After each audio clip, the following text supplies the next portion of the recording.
এই পার্থিব জগতে নগদ যা পাচ্ছি সেটা আমি ভোগ করতে পারবো কি পারবো না কোনো নিশ্চয়তা নেই। উদাহরণস্বরূপ আমি এখন এইমাত্র একেবারেই অলৌকিকভাবে অনাকাঙ্ক্ষিতভাবে আমার হাতে 10 কোটি টাকা চলে এসেছে, 10 কোটি টাকা পেয়ে গেলাম, আমি আনন্দে আত্মহারা, বাহ জীবনটা ধন্য। কিন্তু এত আনন্দ হয়ে গেছি যে এই আনন্দের আতিশয্যে আমি এখানে হার্ট অ্যাটাক করে শেষ। তো আমার এই 10 কোটি টাকা কি কাজে লাগলো? আমি তো 10 কোটি টাকা পেয়ে অনেক আনন্দিত হয়ে গেলাম। তো পার্থিব জগতের যা কিছুই আমরা পাই না কেন, যতই আনন্দিত হই, যতই খুশি হই, আদৌ আমি এটা ভোগ করতে পারবো কি পারবো না এর কোনো ধরনের নিশ্চয়তা নেই, সামান্য মাত্র কোনো নিশ্চয়তা নেই। আর পরকালে আল্লাহ রব্বুল আলামিন যেটা আমার জন্য বরাদ্দ রেখেছেন সেটা আমি নিশ্চিতভাবে পেয়েই যাব। আল্লাহ পাক ওয়াদা খেলাফ করেন না, সেটা আমি নিশ্চিত পাবো। আল্লাহ পাক বড় আক্ষেপ করে বলছেন, বাল তুফিরুনাল হায়াতাদ দুনিয়া ওয়াল আখিরাতু খায়রুন ওয়া আবকা।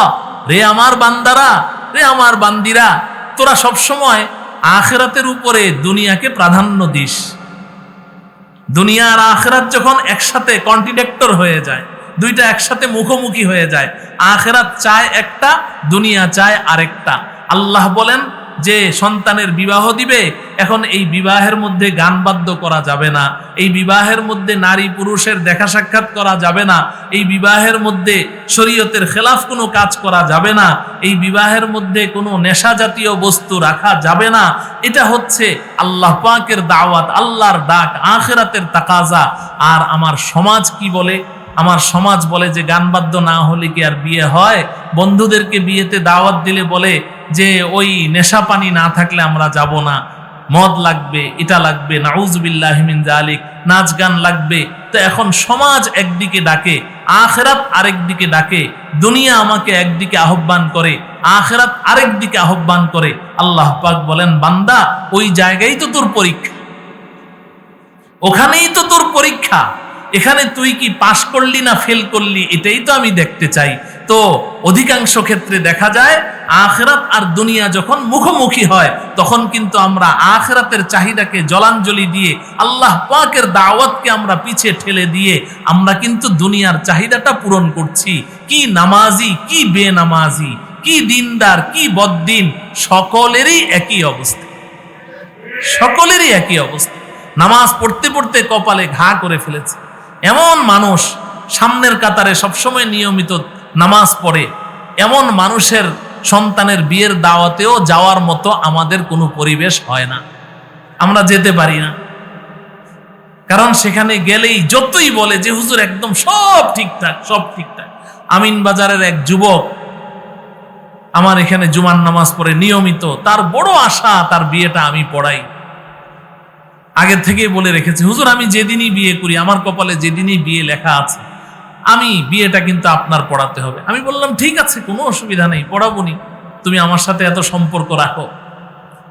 তবে বিয়ের মধ্যে কিন্তু শরীয়ত বিরোধী কোনো কিছু হতে পারবে না, সম্পূর্ণ খাস পর্দা থাকতে হবে, বিয়ের মধ্যে কোনো গান বাদ্য হতে পারবে না, বিয়ের আগে গায়ে হলুদের অনুষ্ঠান করা যাবে না, ছেলে মেয়েদের অবাধ মেলামেশা, দেখা সাক্ষাৎ এগুলো করা যাবে না। আর তোমাদের এলাকায় শুনেছি বিয়ের মধ্যে নাকি আবার নেশা জাতীয় দ্রব্য রাখতে হয়, ইত্যাদি ইত্যাদি, কিছুই করা যাবে না। বিশ্বাস করেন ওই যুবক সে শত চেষ্টা করেও এমন কোনো পরিবেশ সৃষ্টি করতে পারে নাই যে আমাকে সেখানে নিয়ে যাবে। চোখের পানি ছেড়ে দিয়ে, হুজুর পারলাম না, আমাকে নিতে পারেনি সে।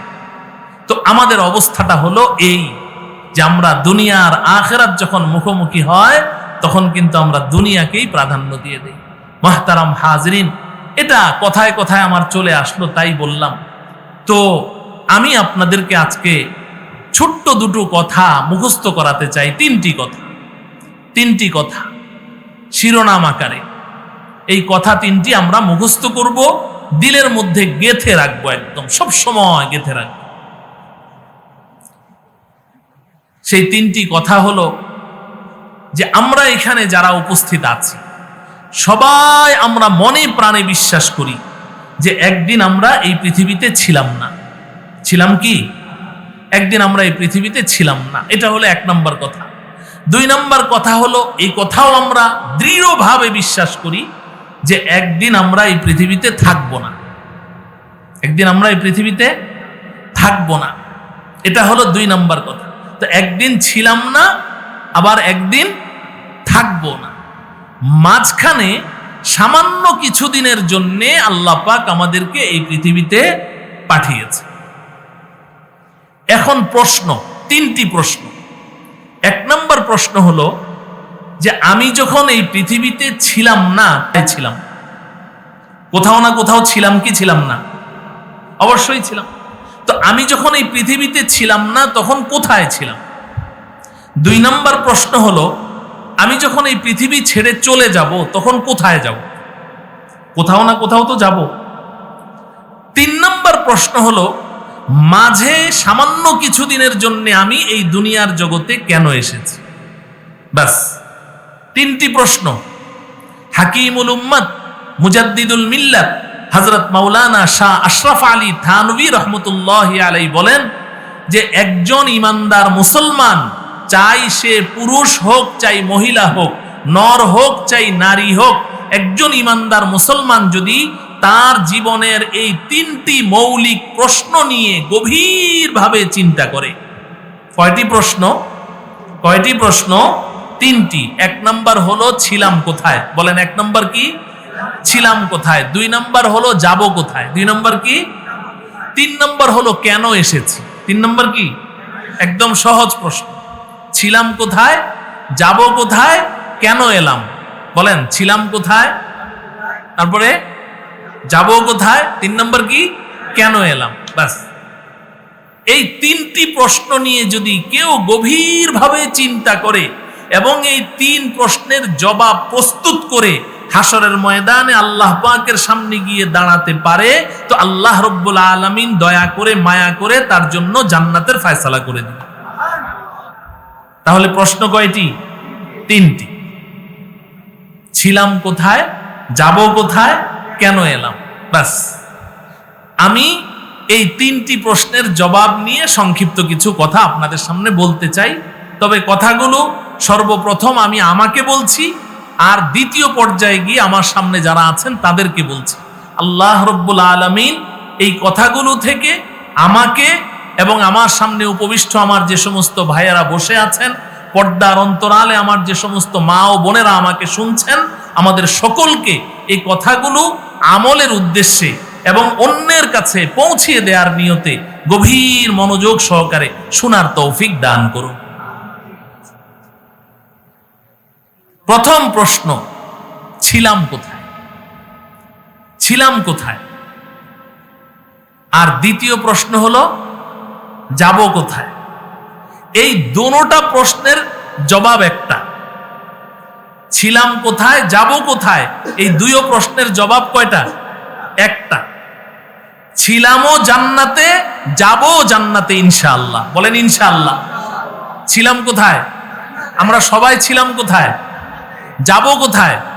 ইনশাআল্লাহ। বলেন যাব কোথায়? ইনশাআল্লাহ। 2 প্রশ্নের জবাব শেষ। ছিলাম কোথায়? জান্নাতে। জান্নাতে ছিলাম, সবাই আমরা জান্নাতে ছিলাম। অনেকের মনে প্রশ্ন যে হুজুর জান্নাতে ছিলাম, এই কথাটা আজকে নতুন শুনতে পাচ্ছি যে আমরা জান্নাতে ছিলাম। হ্যাঁ, আমরা জান্নাতে ছিলাম। তাফসিরে মাজহারি নামে একটি কিতাব আছে, তাফসিরে মাজহারি, আল্লামা সানাউল্লাহ পানিপতি রহমতুল্লাহি আলাইহি ওনার লিখিত। ওই কিতাবের মধ্যে সূরাতুল বাকারা 32 নং আয়াতের তাফসির করতে গিয়ে তিনি এই কথাটি উল্লেখ করেছেন। আরো অন্যান্য মুফাসসিরিন কেরাম উল্লেখ করেছেন। আচ্ছা বলুন তো, আমাদের সকলের আব্বাজান হযরতে আদম আলাইহিস সালাম এবং আমাদের সকলের আম্মাজান হযরতে হাওয়া আলাইহাস সালাম, এই উভয়কে সৃষ্টি করে আল্লাহ রব্বুল আলামিন তাদেরকে কোথায় থাকতে দিয়েছিলেন? জোরে বলেন। তাইলে আমাদের আব্বাজানও ছিলেন জান্নাতে, আম্মাজানও ছিলেন জান্নাতে। এই কথা আপনারা সবাই জানেন কিনা? এটা সবাই জানে।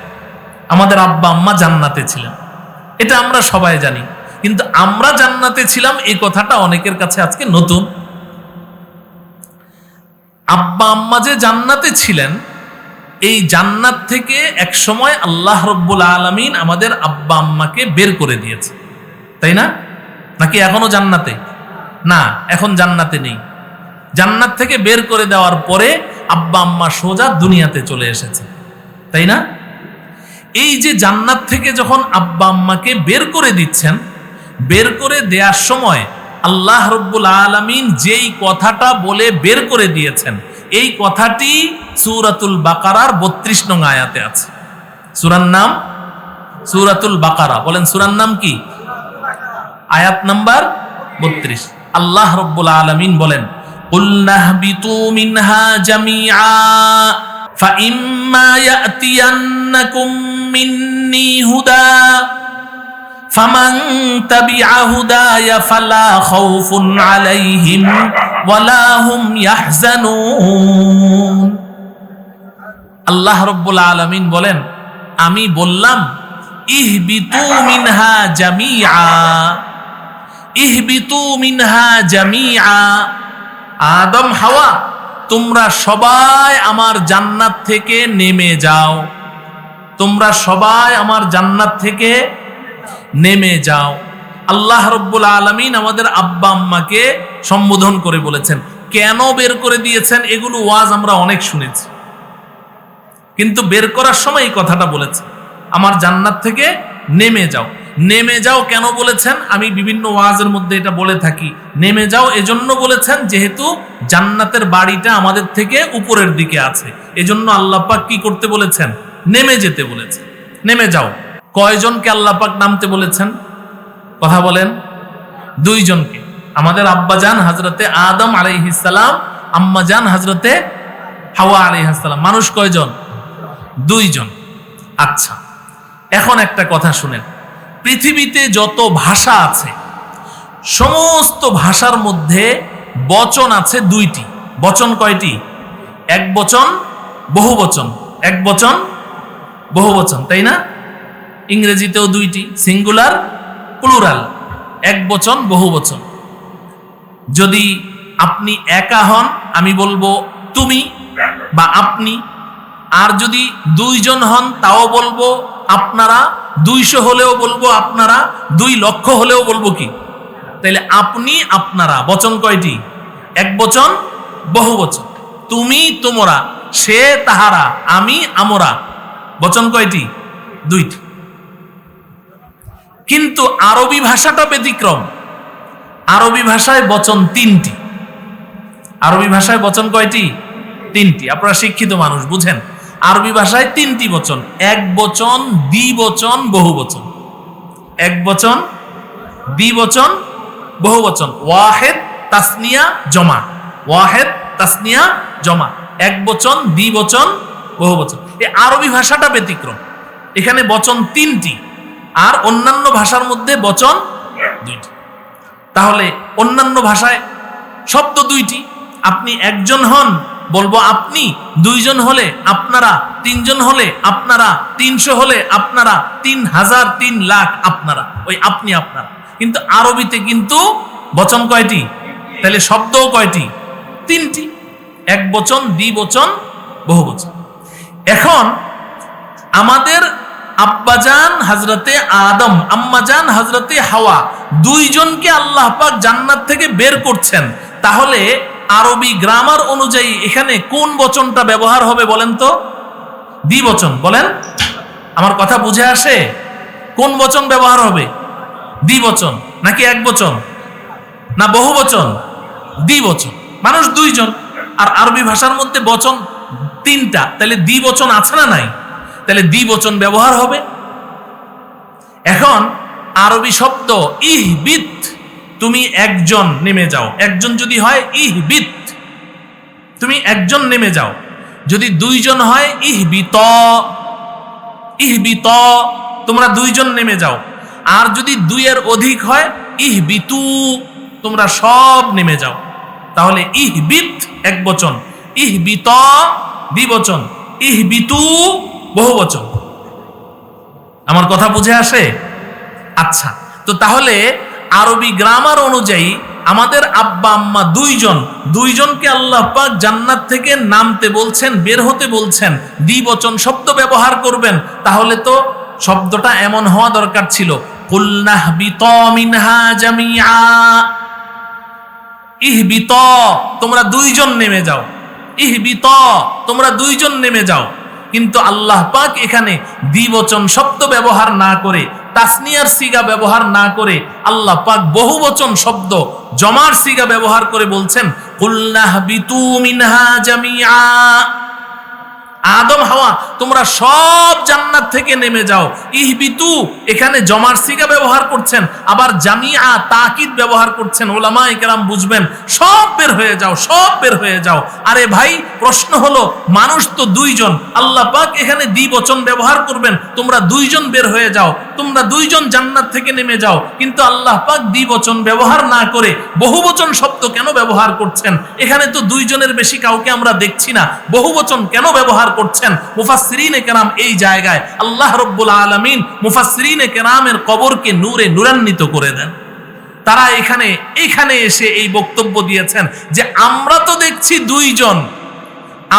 দেখছি দুইজন, কিন্তু আল্লাহ রাব্বুল আলামিন তো আলিমুল গায়ব, আল্লাহ দেখছেন এখানে দুইজন না, বরং হযরতে আদম আলাইহিস সালামের পিঠের ভেতরে, তার ঔরসে আমি, আপনি, আমরা সবাই আব্বাজানের সমস্ত সন্তান বনি আদম, আমরা সবাই আব্বাজানের পিঠের ভেতরে ঘাপটি মেরে বসেছিলাম জান্নাতে। আল্লাহ তো দেখতে পাচ্ছেন, এই কারণে আল্লাহ পাক দ্বিবচন শব্দ ব্যবহার না করে বহুবচন শব্দ ব্যবহার করে বলছেন, আদম হাওয়া তোমরা দুইজন এবং তোমার পিঠের ভেতরে তোমার যত সন্তানরা আছে সবাইকে নিয়ে জান্নাত থেকে নেমে যাও। আমরা ছিলাম বলেই আল্লাহ পাক এখানে জমার সিগা ব্যবহার করেছেন, বহুবচন ব্যবহার করেছেন। যদি আল্লাহ পাক দ্বিবচন ব্যবহার করতেন, আদম হাওয়া তোমরা দুইজন জান্নাত থেকে বের হয়ে যাও, নেমে যাও, তাহলে এমনটাও হতে পারত আব্বাজান চিন্তা করতেন যে আমি না ভুল করেছি, আমার না একটা দোষ হয়েছে, আমার সন্তানরা তো কোনো দোষ করেনি।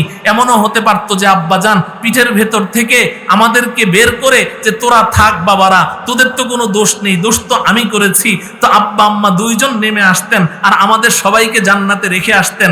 এমনটা সম্ভাবনা ছিল কি ছিল না?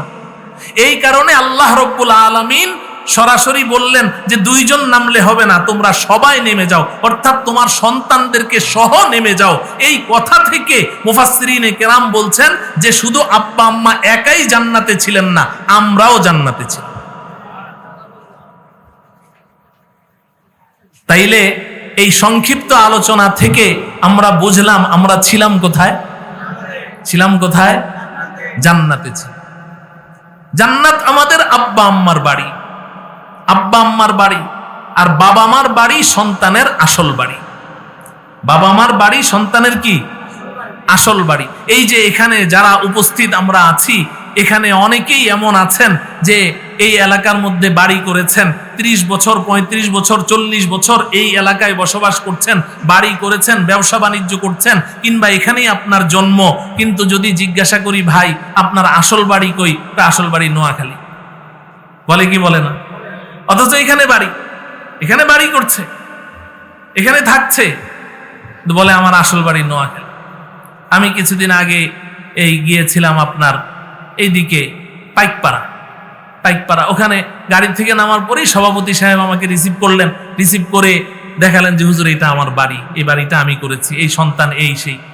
তো দেখানোর পরে আমি শুনতে মসজিদে ঢুকতে পরে বললাম যে তা আপনার আসল বাড়ি কই?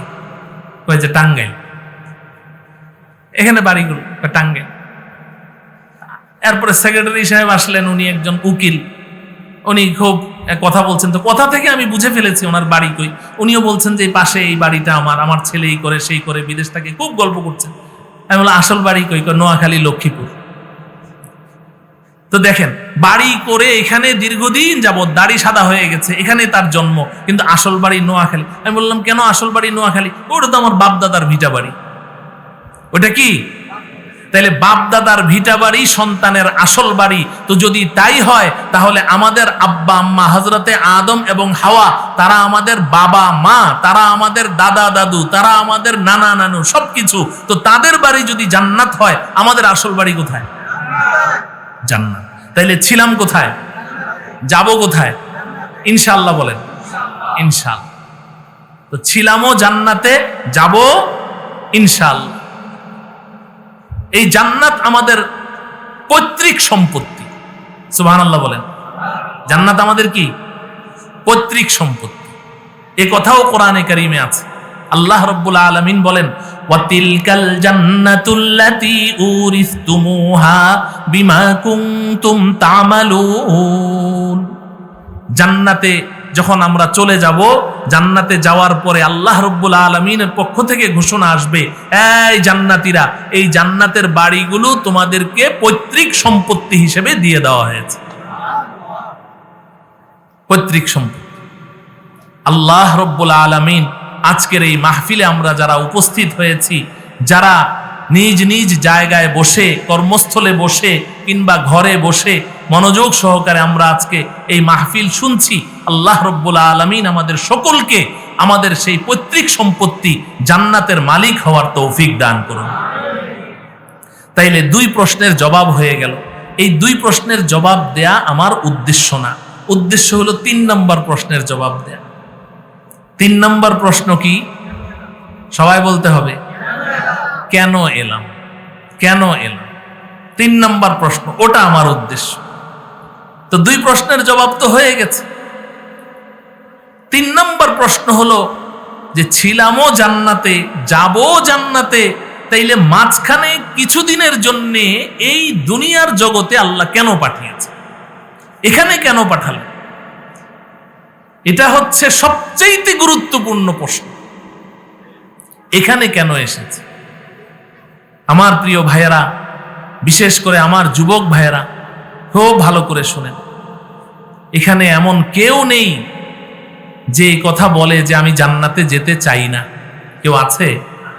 না, সবাই আমরা জান্নাতে যেতে চাই, জান্নাতের বাড়িতে আমরা যেতে চাই, সবাই যেতে চাই। তাহলে ভালো করে শুনেন, আল্লাহ রাব্বুল আলামিন যেই আয়াতের মধ্যে এই কথা বলেছেন, কুল্লাহবিতু মিনহা জামিআ, আমি বললাম আদম হাওয়া তোমরা জান্নাত থেকে নেমে যাও, এই আয়াতের মধ্যেই আল্লাহ রাব্বুল আলামিন আমাদেরকে এই পৃথিবীতে কেন পাঠিয়েছেন ওটা এই আয়াতের মধ্যেই উল্লেখ করে দিয়েছে। আল্লাহ পাক বলেন, ফাইম্মা ইয়াতিয়ান্নাকুম মিন্নী হুদা ফামান তাবিআ হুদায়া ফালা খাউফুন আলাইহিম ওয়ালা হুম ইয়াহজানুন। আব্বা আম্মা যখন জান্নাত থেকে নেমে পৃথিবীতে চলে এসেছেন, মনটা কি ভালো না খারাপ? মনটা খারাপ ছিল। জান্নাতে এত নাজ ও নিয়ামত, এত সুন্দর, সেখান থেকে আল্লাহ পাক বের করে দিয়েছেন, উভয়ের মনটা খুবই খারাপ। এবার আল্লাহ রাব্বুল আলামিন সান্ত্বনা দিচ্ছেন যে মন খারাপ করো না। ফাইম্মা ইয়াতিয়ান্নাকুম মিন্নী হুদা, যাও দুনিয়াতে চলে যাও, দুনিয়াতে গিয়ে তোমার সন্তানদেরকে আমার পক্ষ থেকে একটা মেসেজ দিয়ে দিবে। সেই মেসেজটা কি? যে আমি অতি সত্বর এই যে জান্নাতের বাড়িটা তোমাদের হাতছাড়া হয়ে গেল, জান্নাতে ছিলে আমি বের করে দিয়েছি, জান্নাতের বাড়ি এখন হাতছাড়া হয়ে গেছে, তোমার মালিকানা এখন জান্নাতের উপরে আর নেই। আর তোমার মালিকানা ছুটে যাওয়ার কারণে তোমার সন্তানদেরও মালিকানা জান্নাতের উপর থেকে শেষ হয়ে গেছে। এখন এই জান্নাতে যেতে হলে জান্নাতের বাড়ির মালিকানা আবার ফেরত নেওয়া লাগবে কি লাগবে না? এখন আল্লাহ রাব্বুল আলামিন বলেন যে এই জান্নাতের বাড়ির মালিকানা আবার ফেরত পাওয়ার জন্য কিছু কাগজপত্র, কিছু ব্যবস্থাপত্রের প্রয়োজন আছে না নাই? আল্লাহ পাক বলেন, ফাইম্মা ইয়াতিয়ান্নাকুম মিন্নী হুদা, আমি অতি সত্বর তোমার মাধ্যমে এবং আরো নবী রাসূল পয়গম্বরগণের মাধ্যমে, আমার আসমানি কিতাবের মাধ্যমে আমি তোমার সন্তানদের কাছে কিছু কাগজপত্র, কিছু ব্যবস্থাপত্র, যার নাম হলো হেদায়েত। আর নাম কি? হেদায়েত নামের কিছু কাগজপত্র পাঠাবো, হেদায়েত নামের কিছু ব্যবস্থাপত্র পাঠাবো তোমার সন্তানদের কাছে। তুমি তোমার সন্তানদেরকে বলে দিও, তোমার সন্তানদের মধ্য থেকে যারা যারা আমার পক্ষ থেকে প্রদত্ত, আমার পক্ষ থেকে প্রেরিত হেদায়েত নামের ওই ব্যবস্থাপত্র গ্রহণ করবে জান্নাতের মালিকানা ফেরত পাওয়ার জন্যে, ফালা খাউফুন আলাইহিম ওয়ালা হুম ইয়াহজানুন, তাদেরকে বলো তাদের কোনো ভয় নেই, কোনো টেনশন নেই, কোনো আক্ষেপ নেই, কোনো আফসোস নেই, কোনো টেনশন যেন তারা না করে।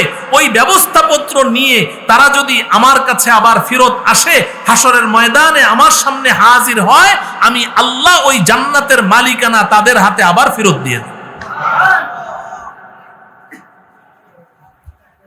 তাহলে এই আয়াতের মধ্যেই তো আমরা সংক্ষেপে জেনে ফেললাম যে এই দুনিয়াতে আমরা কেন এসেছি। কেন এসেছি বুঝে ফেললাম।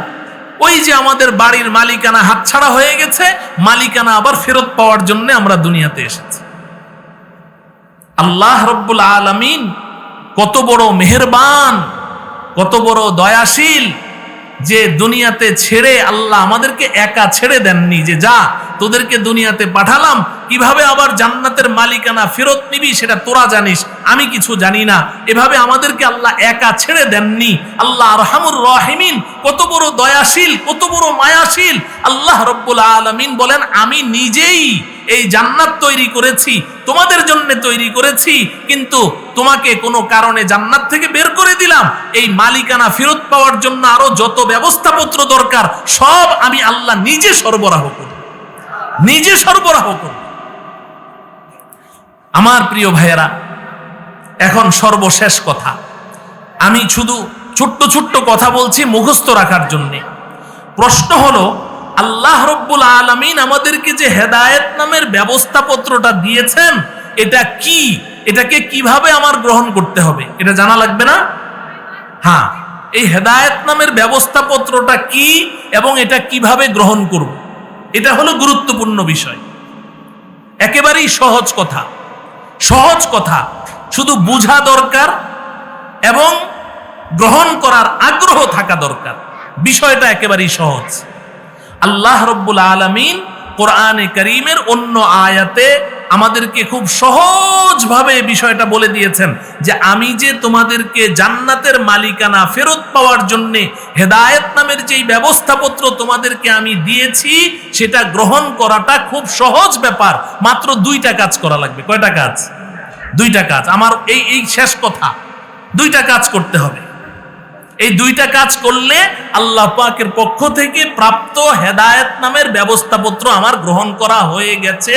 আল্লাহ আমাকে জান্নাতের মালিক বানিয়ে দিবেনই দিবেন ইনশাআল্লাহ। কয় কাজ? কয় কাজ? সবাই করবো ইনশাআল্লাহ। কারা কারা করতে রাজি আছে হাত উঠাই।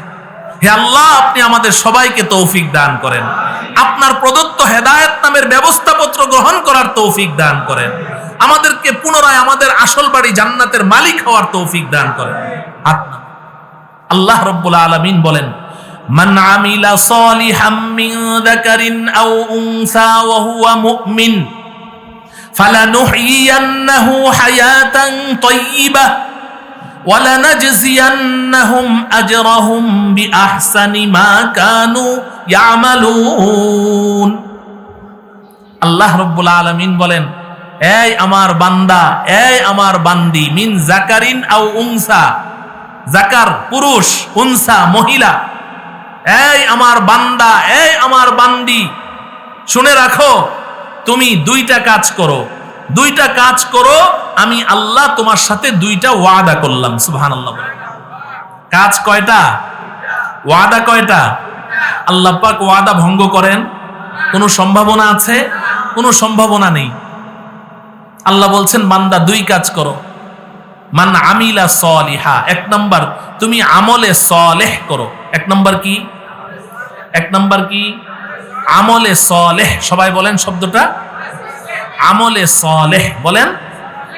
এই এক নাম্বার হলো আমলে সলেহ করো। মান আমিলা সলিহা মিন জাকারিন আও উনসা, পুরুষ হও আর মহিলা হও, আমলে সলেহ করো। দুই নাম্বার ওয়া হুয়া মুমিন, ঈমানের সাথে করো। কিসের সাথে? এক নাম্বার হলো আমলে সালেহ করতে হবে, 2 নাম্বার হলো ঈমানের সাথে করতে হবে। ব্যাস, কাজ কয়টি? 2টি। খুব বুঝেন, মুখস্থ করেন। আমি লম্বা চওড়া কথা বলছি না, একেবারে শিরোনাম আকারে বলছি। 1 নাম্বার কি করতে হবে? কি করতে হবে? আমলে সালেহ করতে হবে। 2 নাম্বার কিসের সাথে করতে হবে? ঈমানের সাথে করতে হবে। কিসের সাথে? তাইলে আমার ঈমান লাগবে আর আমলে সালেহ লাগবে। ঈমান লাগবে, আমলে সালেহ লাগবে। 1 নাম্বার কি লাগবে? 2 নাম্বার কি লাগবে? ঈমান।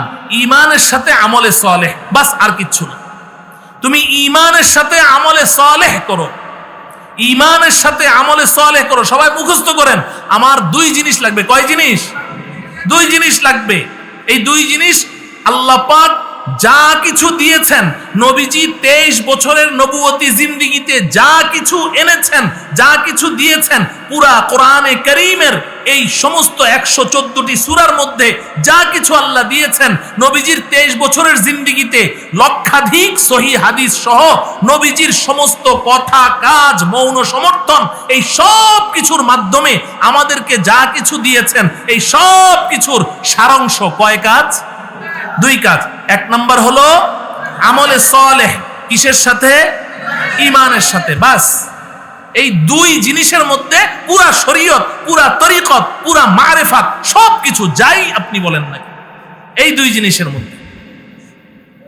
ঈমানের সাথে আমলে সালেহ। বলেন ঈমানের সাথে, বলেন কি করতে হবে? আমলে সালেহ। এই 2 কাজ করতে হবে। এখন ঈমান কি, আমলে সালেহ কি, এই 2টা কথা বুঝেন। ঈমান কি, আমলে সালেহ কি, এই 2টা কথা বুঝেন। এরপরে আল্লাহর 2টা ওয়াদা আছে, ওই 2টা ওয়াদা বলে আমি কথা শেষ করব। ঈমান কাকে বলে, আমলে সালেহ কি জিনিস? কথাগুলো তো অনেক বিস্তীর্ণ, বিস্তারিত কথা, আমি সংক্ষেপে বলছি মুখস্থ করার জন্য। ঈমান কি? দেখেন, নবীজি সাল্লাল্লাহু আলাইহি ওয়াসাল্লাম তার 23 বছরের নবুয়তের জিন্দেগির একদম শেষ প্রান্তে, নবীজির ইন্তেকালের, নবীজির ওয়াফাতের সামান্য কয়েকদিন আগে একটা ঘটনা ঘটেছে। ওই হাদিসটি আজকে আমি পড়িয়েছি বুখারী শরীফে, জাদুরচর মাদ্রাসায়, সাভার জাদুরচর মাদ্রাসায়। তো নবীজি সাল্লাল্লাহু আলাইহি সাল্লাম হযরতে ওমরে ফারুক রাদিয়াল্লাহু তাআলা আনহু বলেন, হাদিসের বর্ণনাকারী 2 জন, একজন হযরতে ওমর রাদিয়াল্লাহু তাআলা আনহু, আরেকজন হলেন হযরতে আবু হুরায়রা রাদিয়াল্লাহু তাআলা আনহু। বুখারী শরীফে আবু হুরায়রা রাদিয়াল্লাহু তাআলা আনহুর সনদে বর্ণনা সূত্রে এসেছে, মুসলিম শরীফে হযরতে ওমর রাদিয়াল্লাহু তাআলা আনহুর বর্ণনা সূত্রে এসেছে হাদিসটি। এই হাদিসটিকে হাদিসে জিবরাইল বলা হয়। হাদিসে জিবরাইল নবীজির নবুয়তি জিন্দেগির শুরুর দিকে না একেবারেই শেষ প্রান্তে? একেবারেই শেষ প্রান্তে। এই হাদিসটাকে উম্মুস সুন্নাহ বলা হয়, হাদিসের মা বলা হয়। এই হাদিসটাকে কি বলা হয়? উম্মুস সুন্নাহ, হাদিসের মা। সূরা ফাতিহাকে উম্মুল কোরআন বলা হয়, কোরআনের মা। আমরা সূরা ফাতিহা পড়ি না নামাজে?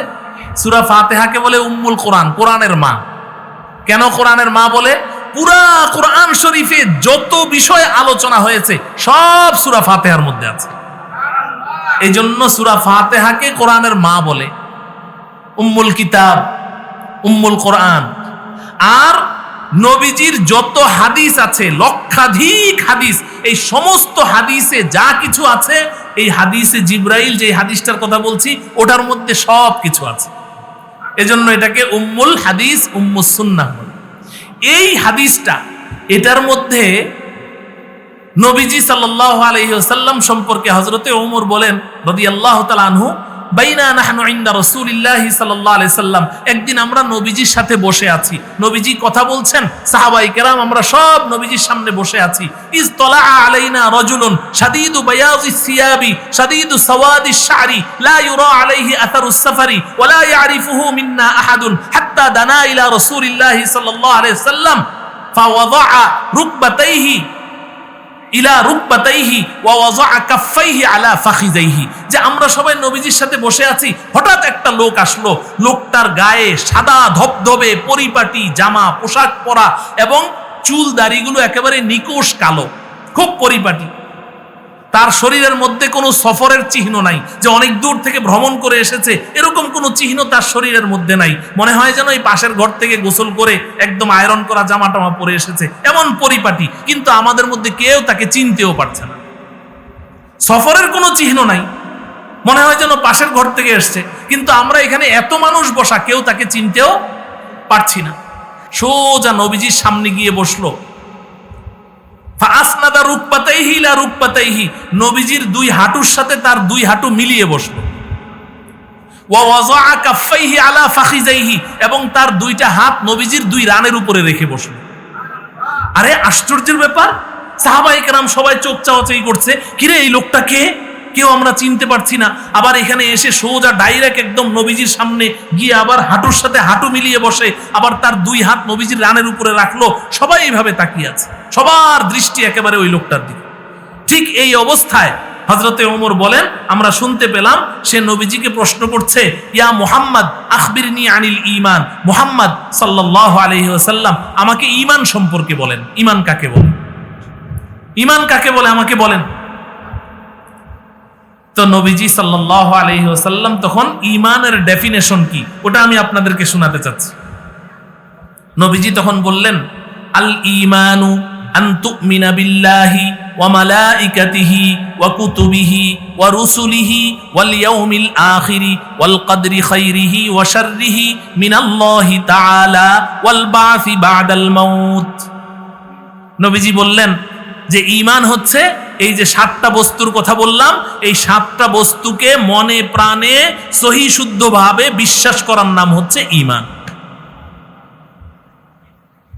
আপনারা ছোটবেলা মক্তবে পড়েছেন না ঈমানে মুফাসসাল, এই আমানতু বিল্লাহি ওয়া মালাইকাতিহি ওয়া কুতুবিহি, এটা এই হাদিস থেকে এসেছে যে এই 7টা বিষয়কে তুমি মনে প্রাণে দৃঢ়তার সাথে বিশ্বাস করবে। এই বিশ্বাসের মধ্যে সামান্য মাত্র কোনো চির ধরতে পারবে না, এই বিশ্বাসের মধ্যে কোনো ত্রুটি থাকতে পারবে না, তবেই তুমি ঈমানদার বলে সাব্যস্ত হবে। এরপরে লোকটি প্রশ্ন করলো, ফাআখবিরনি আনিল ইসলাম, এবার ইসলাম কাকে বলে? তো নবীজি ইসলাম সম্পর্কেও বললেন। আমি এখন বিস্তারিত কথা বললে তো অনেক লম্বা হয়ে যাবে। ইসলাম কাকে বলে সেটাও বললেন। এরপরে জিজ্ঞাসা করলো ইহসান কাকে বলে, মাল ইহসান, নবীজি ইহসান সম্পর্কেও বললেন। এরপরে জিজ্ঞাসা করলো মাতাস সাআ, কিয়ামত কবে হবে? নবীজি বললেন মাল মাসউলু আনহা বিআলামা মিনাস সাইল, যে কিয়ামত সম্পর্কে তুমি যাকে জিজ্ঞাসা করছো সে তোমার চেয়ে বেশি জানে না। কিয়ামত সম্পর্কে তুমি যাকে প্রশ্ন করছো সে তোমার চেয়ে বেশি কিছু জানে না, তবে কিয়ামতের কিছু আলামত তোমাকে বলতে পারি। নবীজি তাকে কিয়ামতের কিছু আলামত বললেন। এই লম্বা চৌড়া আলোচনার পরে এরপরে লোকটি চলে গেল। যখনই দরজা দিয়ে বের হলো, সাথে সাথে নবীজি বললেন রুদ্দুহু রুদ্দুহু, লোকটাকে ডাকো। যখন বের হয়ে গেল, বের হওয়ার সাথে সাথে বললেন লোকটাকে ডাকো। কয়েকজন সাহাবী দৌড় দিয়ে বাইরে গিয়ে ফালাম ইয়ারাউ শাইআন, যে দেখে কেউ নেই। দরজা দিয়ে বের হওয়ার সাথে সাথেই গিয়ে দেখে কেউ নাই। এখন তারা ফিরত আসার পরে নবীজি বললেন যে তোমরা পাবে কোত্থেকে? হাদা জিবরাইলু আতাকুম ইউআল্লিমুকুম দীনাকুম। আরে উনি তো কোনো মানুষ না, উনি জিবরাইল এসেছিলেন তোমাদেরকে দ্বীন শিক্ষা দেওয়ার জন্য। অর্থাৎ আমাকে এই 4টা প্রশ্ন করেছেন, আর আমি এই 4টা প্রশ্নের জবাব দিয়েছি, তোমাদেরকে এটা শোনানোর জন্য উনি এসেছেন। এই 4 প্রশ্নের জবাবের মধ্যেই পুরা দ্বীন নিহিত আছে। আমি যেই 23 বছর যা কিছু তোমাদেরকে শিক্ষা দিয়েছি, এই সমস্ত শিক্ষা এই 4 প্রশ্নের জবাবের মধ্যে আছে। এজন্য উনি এই 4টা প্রশ্ন তোমাদেরকে শুনিয়ে করেছেন এবং আমি জবাব দিয়েছি, তোমাদেরকে দ্বীন শিখিয়ে তিনি চলে গেছেন। তো আমি যে কথা বলতে চাচ্ছি, যে আমি আপনাদেরকে বলেছি 2টা কথা বলবো, যে আমাদের কাজ কয়টি কাজ? 1 নম্বর হলো আমলে সালেহ করতে হবে। 1 নম্বর কি? 2 নম্বর কিসের সাথে? ঈমানের সাথে। তাহলে ঈমানটা তো আমি বুঝলাম যে আমার সহি আকীদা এবং বিশ্বাস থাকতে হবে। বিশ্বাসের মধ্যে খালি যদি এদিক সেদিক হয় তাহলে কিন্তু আমার ঈমান প্রশ্নবিদ্ধ হয়ে যাবে, তাই না? আমানতু বিল্লাহি ওয়া মালাইকাতিহি ওয়া রুসুলি, আমি আল্লাহকে মানি, আল্লাহকে বিশ্বাস করি। এখন আল্লাহকে কিভাবে বিশ্বাস করি এগুলো কিন্তু কথা আছে, উলামায়ে কেরামের কাছ থেকে জেনে নিতে হবে যে আল্লাহকে যে আমি বিশ্বাস করব, আল্লাহ সম্পর্কে আমার আকীদা এবং বিশ্বাস কি থাকবে। এখন আমি যদি বলি আল্লাহ আমার মতো এরকম হাত পাও চোখ কান নাক ওয়ালা আল্লাহ, তাহলে কি বিশ্বাসটা সহি হবে? আমার মতো হাত আছে আল্লাহর, আমার মতো পাও আছে, চোখ কান নাক আছে না। কেউ যদি এই কথা বলে যে আমাদের যেমন হাত পাও আছে চোখ কান নাক আছে, আল্লাহরও এরকম হাত পাও চোখ কান নাক আছে, তাহলে তার ঈমান আছে? তার ঈমানের মধ্যে ভেজাল আছে। ঈমানের মধ্যে কি আছে? ভেজাল আছে, ভেজাল আছে। তো আল্লাহ সম্পর্কে আমার বিশ্বাসটা সঠিক হতে হবে। বর্তমান দুনিয়াতে গায়রে মুকাল্লিদ একটা জামাত আছে, গায়রে মুকাল্লিদ লা মাযহাবী, নিজেদেরকে আহলে হাদিস বলে, এমন একটা জামাত আছে না নাই? এরা কি বলে জানেন? এরা বলে আমাদের যেমন হাত পাও আছে আল্লাহরও হাত পাও আছে। এই গায়রে মুকাল্লিদদের এক ইমাম আছে নবাব সিদ্দিক হাসান খান। এই নবাব সিদ্দিক হাসান খানের ছেলে তার কিতাবের মধ্যে লিখেছে যে আমরা যেমন নাকি বক্তৃতা দেওয়ার সময় চেয়ারের মধ্যে এরকম হাত বাড়ি দিয়ে দিয়ে বক্তৃতা দেয় না, আল্লাহ আরশের মধ্যে চেয়ারে হাত থাপড়ায় বক্তৃতা দেয়। নাউজুবিল্লাহ। তাহলে আল্লাহ সম্পর্কে আমার ধারণাটা, বিশ্বাসটা সঠিক থাকতে হবে। আমি আল্লাহকে বিশ্বাস করলাম, আল্লাহকে আমি বিশ্বাস করলাম। যেমন খ্রিস্টানরা বলে আমরাও তো আল্লাহকে বিশ্বাস করি, কিন্তু ওরা কয় আল্লাহ বিশ্বাস করে? তিনজন। কয়জন? তিনজন আল্লাহ বিশ্বাস করে। ঈমান আছে? ইহুদিরা বলে আমরাও আল্লাহ বিশ্বাস করি, কিন্তু ওরা দুইজন আল্লাহ বিশ্বাস করে। কয়জন? দুই খোদা বিশ্বাস করে। হিন্দুরা বলে আমরাও আল্লাহ বিশ্বাস করি, স্রষ্টা বিশ্বাস করি, কিন্তু কয়জন? 32 কোটি, 33 কোটি। কত? 33 কোটি। তো বিশ্বাসটাও সঠিক বিশ্বাস থাকতে হবে, সঠিক বিশ্বাস থাকতে হবে, তাহলে ঈমান হবে। ঠিক এরকম রসুল সম্পর্কেও আমার সঠিক বিশ্বাস থাকতে হবে। আমি সমস্ত রসুলকে বিশ্বাস করি, যাদের নাম কোরআনে আছে, যাদের নাম কোরআনে নেই, সমস্ত রসুলকে বিশ্বাস করি এবং আমার রসুলকে আমি বিশ্বাস করি। তবে কেমন বিশ্বাস? যে আমি আমার নবীকে সর্বশ্রেষ্ঠ নবী তো মানি, কিন্তু সর্বশেষ নবী মানি না। ঈমান থাকবে? আমাদের দেশে এমন লোক আছে না নাই? এদেরকে কি বলে? কাদিয়ানি। কাদিয়ানিরা কি ইমানদার না কাফের? কাদিয়ানি ইমানদার না কাফের? কাফের। ওরা কাফের। ওরা আমাদের নবীজিকে বলে যে হ্যাঁ মুহাম্মদ মুস্তাফা সাল্লাল্লাহু আলাইহি সাল্লামকে নবী তো মানি, কিন্তু আবার ওই যে এক চোখ কানা গোলাম আহমদ কাদিয়ানি ওরেও নবী মানি। নাউজুবিল্লাহ। কোন নবী কি কানা ছিল? এক চোখ আবার কানা মির্জা গোলাম আহমদ কাদিয়ানি। আমি ওর ছবি দেখেছি, আপনারা তো দেখেননি। আল্লাহ তো তাইলে সঠিক বিশ্বাস থাকতে হবে, ঠিক কিনা বলেন? আল্লাহ রব্বুল আলামিন আমাদের সকলের বিশ্বাসকে বিশুদ্ধ রেখে খাঁটি ঈমানের মালিক হওয়ার তৌফিক দান করেন। তাইলে আমাদের কাজ কয়টি? দুইটি। আমলে সালেহ করব কিসের সাথে? বিশুদ্ধ ঈমানের সাথে। বলেন কিসের সাথে? কিসের সাথে? বিশুদ্ধ ঈমানের সাথে, না ভেজাল ঈমানের সাথে? না, ভেজাল ঈমান না। নবীকে যেমন নাকি সর্বশেষ নবী মানতে হবে, আবার কেউ বলে কি যে না নবী রসুলদেরকে তো আমি বিশ্বাস করি, কিন্তু নবী রসুল নিষ্পাপ, এটা আমি বিশ্বাস করি না। তো কেউ যদি নবী রসুলদেরকে নিষ্পাপ না মানে, তাহলে তাদের ঈমানের মধ্যেও ভেজাল আছে না নাই? আচ্ছা, এই জন্য ওলামায়ে কেরামের সাথে আলোচনা করে আমার ঈমানকে বিশুদ্ধ করে নিব, করবো তো ইনশাআল্লাহ। আর আমলে সলে, এখন আমলে সলে কি জিনিস, এটা হলো আজকে আমার মূল উদ্দেশ্য। আমার এখানে অনেক যুবক ভাইদেরকে দেখতে পাচ্ছি, অনেক পরিচিত অপরিচিত অনেক মুখ দেখতে পাচ্ছি। আমার এটা হচ্ছে এই যে এতক্ষণ কথা বলছি, আমার সবচেয়ে গুরুত্বপূর্ণ পয়েন্ট হলো এটা যে আমলে সলেহ করতে হবে। কি করতে হবে? ও আমার প্রিয় ভাইয়েরা, আমলে সলেহ কি জিনিস? আপনারা আমলে সলেহকে অন্য নামে চিনেন। জনসাধারণ যারা সাধারণ মুসলমান জেনারেল শিক্ষিত, আপনারা অনেকে আমলে সলেহ শব্দটার সাথে পরিচিত না, কিন্তু এটার অনুবাদটা করলে আপনি আবার বলবেন ও আচ্ছা এই জিনিস। আমলে সলেহ মানে নেক আমল। আমলে সলেহ মানে কি? আমলে সলেহ অর্থ কি? নেক আমল। বুঝেন তো? নেক আমল মানে কি? ভালো কাজ। নেক মানে ভালো। নেক মানে কি? ভালো। বদ মানে খারাপ। নেক মানে ভালো, বদ মানে কি? আমল মানে কাজ। তো নেক আমল ভালো কাজ, বদ আমল খারাপ কাজ, তাই না রে? তো তাহলে আমলে সলেহ মানে নেক আমল করতে হবে, নেক আমল করতে হবে।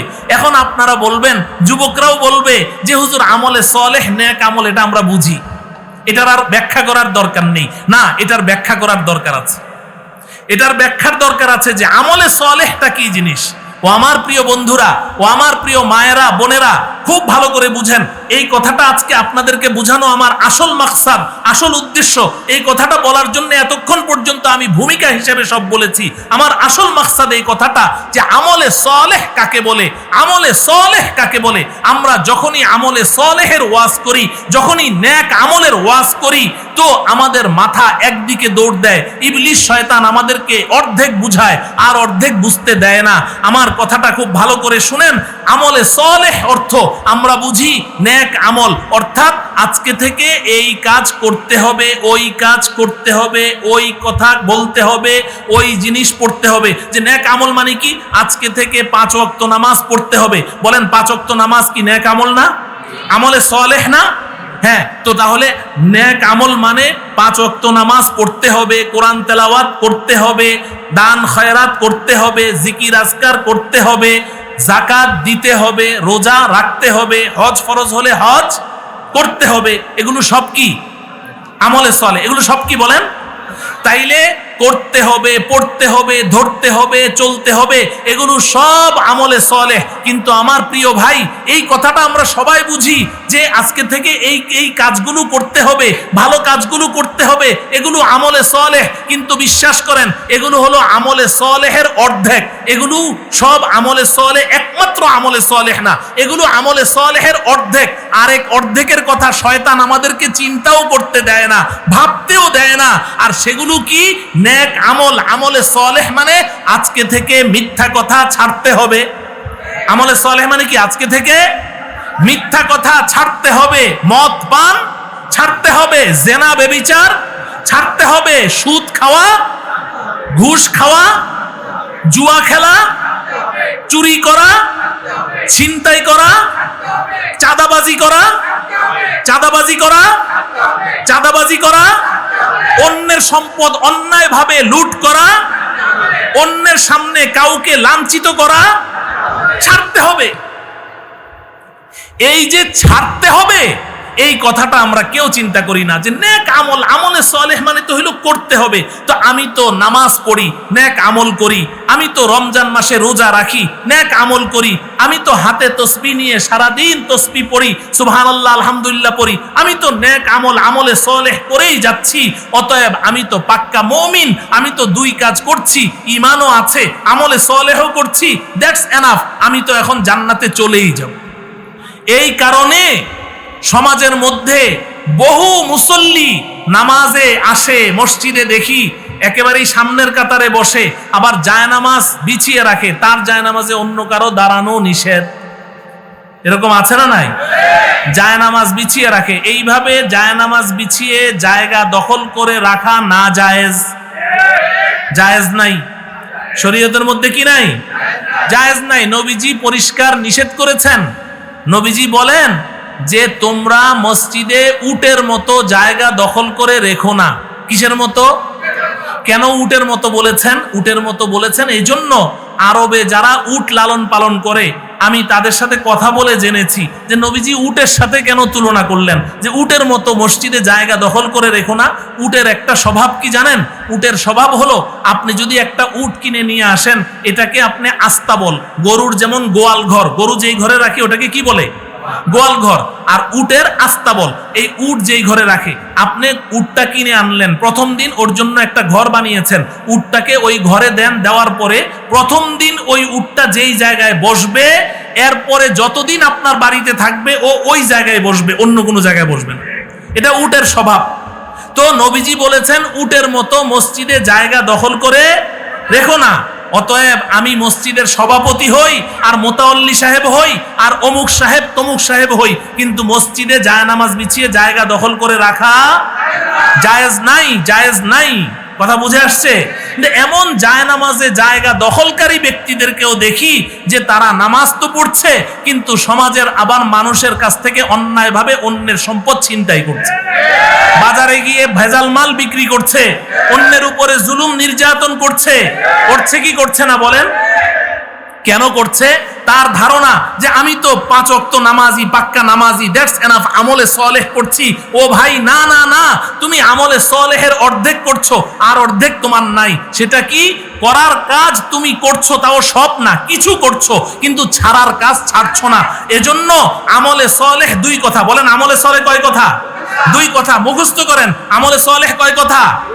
করার কাজ করতে হবে, বলেন, ছাড়ার কাজ ছাড়তে হবে, করার কাজ করতে হবে, ছাড়ার কাজ ছাড়তে হবে। বুঝে আসছে আমলে সলেহ? হ্যাঁ, করার কাজ যেমন করব, ছাড়ার কাজ তেমন কি ছাড়বো।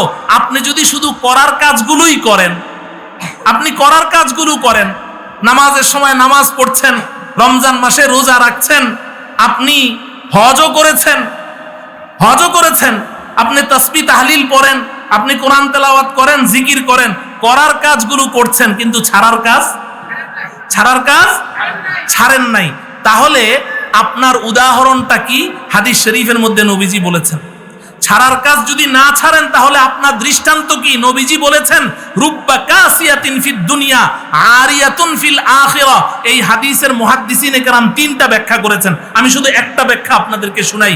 নবীজি বলেন যে এই দুনিয়াতে অনেক বস্ত্রাবৃত মহিলা, বস্ত্রাবৃত পুরুষ, কাপড় পরা, কাসিয়াতুন কাপড় পরা, পোশাক আশাক পরিহিত, আখিরাতে উলঙ্গ থাকবে। নাউজুবিল্লাহ বলেন। আখিরাতে কি থাকবে? উলঙ্গ থাকবে। এটার ব্যাখ্যা মুহাদ্দিসিনে কেরাম করেছেন যে পোশাক পরা মানে হচ্ছে দুনিয়াতে এমন অনেক মানুষ যারা প্রচুর পরিমাণ আমল করে, নেক আমল করে, ফরজ নামাজ 5 ওয়াক্ত তো পড়েই, আবার ইশরাকের নামাজ পড়ে, চাশতের নামাজ পড়ে, আওয়াবিনের নামাজ পড়ে, তাহাজ্জুদ পড়ে, সোমবারে রোজা রাখে, প্রতি বৃহস্পতিবারে রোজা রাখে, আইয়ামে বীজের রোজা রাখে, এমন আমল করছে, কিন্তু পরকালে গিয়ে দেখবে তার নেকির থলিটা খালি, কিচ্ছু নাই। নাউজুবিল্লাহ বলেন। জিজ্ঞাসা করবে রব্বুল আলামিন, আমি এত আমল করতাম, শুধু 5 ওয়াক্ত নামাজের মধ্যে আমার আমল ক্ষান্ত ছিল না, আমি 5 ওয়াক্ত নামাজের পাশাপাশি আমি তো চাশতের নামাজ পড়তাম, ইশরাকের নামাজ পড়তাম, আওয়াবিনের নামাজ পড়তাম, তাহাজ্জুদ পড়তাম, কোরআন তেলাওয়াত করতাম, দান খয়রাত করতাম, আমার এত নেক আমল, তারপরেও আমার নেকিগুলো গেল কোথায়? আল্লাহ পাককে প্রশ্ন করলে আল্লাহ রব্বুল আলামিন বলবেন, বান্দা, রে বান্দি, রে হতভাগা, রে হতভাগিনী, তুই তো করার কাজগুলো করতি, কিন্তু ছাড়ার কাজগুলো তুই ছাড়িস নাই। তোর একদিকে নেক আমল যেই গতিতে চলছে, পাশাপাশি বদ আমলগুলো ওই গতিতেই চলছে, যার কারণে তোর নেকিগুলোকে তোর ওই বদ আমল ক্ষয় করে ফেলেছে। নাউজুবিল্লাহ। এজন্য আমার প্রিয় ভাইয়েরা, আমলে সলেহ মানে, আবারও বলেন, করার কাজ, ছাড়ার কাজ। আমরা করার কাজ যেমন করব, ছাড়ার কাজ তেমন, এই 2 কথার নাম আমলে সলেহ। তো আল্লাহ পাক বলেছেন, বান্দা 2 কাজ করো, একটা আমলে সলেহ, আরেকটা কি? ইমানের সাথে। এবার আল্লাহ পাকের 2 ওয়াদা, 1 মিনিটে বলছি, মেহমানরা চলে এসেছেন, ওনাদের কথা বলতে হবে, 1 মিনিটে বলছি। এবার আল্লাহ 2টা ওয়াদা করেছেন, তুমি যদি ইমানের সাথে, খাঁটি ইমানের সাথে, নির্ভেজাল ইমানের সাথে যদি তুমি আমলে সলেহ করতে পারো বান্দা, আমি আল্লাহ 2টা ওয়াদা করছি। 1 নম্বর ওয়াদা শুনে নাও। ও আমার প্রিয় যুবক ভাইয়েরা, খুব ভালো করে শুনো।